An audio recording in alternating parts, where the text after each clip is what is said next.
Assalamualaikum warahmatullahi wabarakatuh. Halo semuanya. Perkenalkan, nama saya Muhammad Ridwan dengan NIM 1930202264. Saya dari jurusan Pendidikan Agama Islam, Fakultas Ilmu Tarbiyah dan Keguruan, Universitas Islam Negeri Raden Fatah Palembang. Pada kesempatan kali ini, saya akan menjelaskan tentang sejarah masuknya Islam ke Indonesia. Tugas ini saya tujukan untuk ujian akhir semester mata kuliah Pendidikan SKI di Madrasah dengan dosen pengampu Ibu Nur Afifah MPD. Selamat menyaksikan. Seperti yang kita ketahui, proses masuknya Islam di Nusantara ada beberapa jalur. Di antaranya ada jalur perdagangan, jalur perkawinan, jalur pendidikan, tasyawuf, dan kesenian. Terdapat beberapa teori yang mengatakan bahwa masuknya Islam di Indonesia itu melalui teori Gujarat, Persia, Arab atau Mekah, dan teori Cina.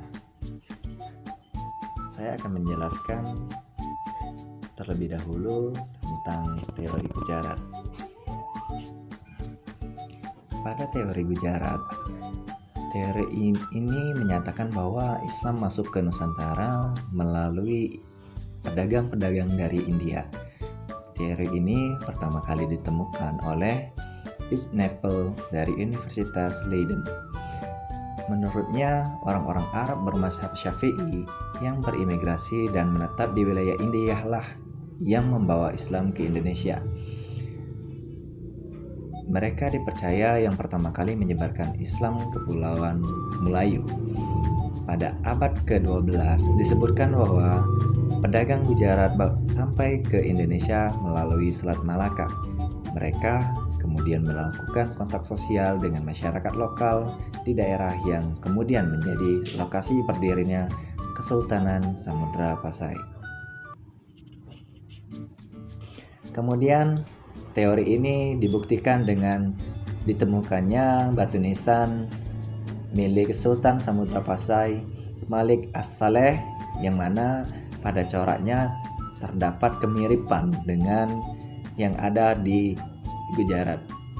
Dalam nisan yang berangkakan 1297 Masehi tersebut, terdapat corak yang sangat mirip dengan corak yang ada di Gujarat.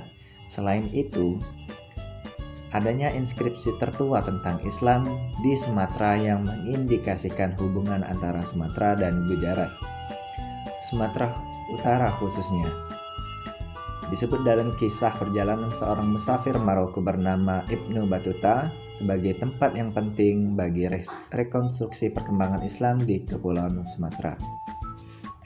Teori ini semakin diperkuat dengan temuan 3 batu nisan Muslim dari paruh pertama pada abad ke-15 Masehi yang ditemukan di daerah Pasai. Kita lanjut ke pembahasan selanjutnya, yaitu teori Persia. Menurut teori Persia, agama Islam masuk ke Indonesia pada rentang waktu abad ke-7 hingga abad ke-13. Adapun yang membawa Islam adalah para pedagang dari Persia yang pertama kali menyebarkan Islam di Pulau Sumatera. Teori ini didukung oleh sejarawan seperti Profesor Hosom Jajaningrat dan Profesor Umar Amir Hussein. Seperti yang diketahui bahwa posisi Pulau Sumatera sangat dekat dengan Selat Malaka yang merupakan pusat perdagangan serta bisnis pada saat itu. Sejak dulu, Selat Malaka telah dipenuhi oleh pedagang asing dari segala penjuru dunia. Salah satunya adalah pedagang dari Timur Tengah seperti Persia. Pedagang Persia inilah yang pedagang juga sembari melakukan penyebaran agama Islam di Nusantara.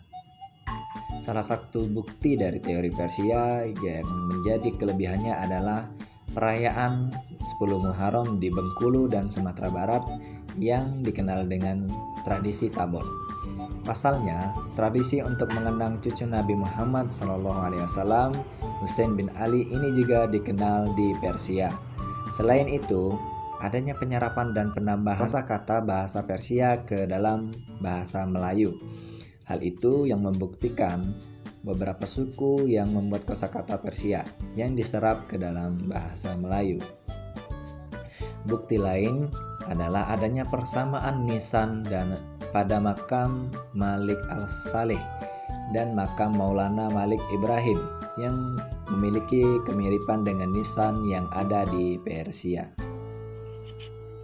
Teori yang selanjutnya adalah teori Mekah atau teori Arab. Teori ini menyatakan bahwa proses masuknya Islam di Indonesia berlangsung saat abad ke-7 Masehi. Islam dibawa para musafir Arab atau Mesir yang memiliki semangat untuk menyebarkan Islam ke seluruh belahan dunia.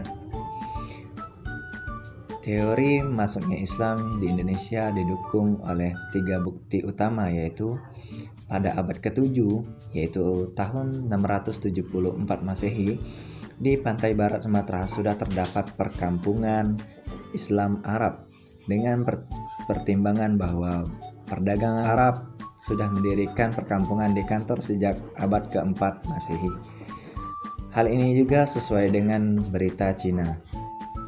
Yang kedua, kerajaan Samudra Pasai menganut aliran mazhab Syafi'i, di mana pengaruh mazhab Syafi'i terbesar pada waktu itu adalah Mesir dan Mekah, sedangkan Gujarat atau India adalah penganut mazhab Hanafi. Yang ketiga, adanya penggunaan gelar Al-Malik pada Raja Samudra Pasai yang hanya lazim ditemui pada budaya Islam Mesir. Para ahli mendukung teori ini menyatakan bahwa abad 13 sudah berdiri kekuasaan politik Islam.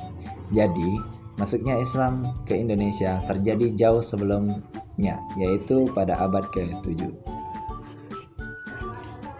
Dan teori yang keempat yaitu teori Cina.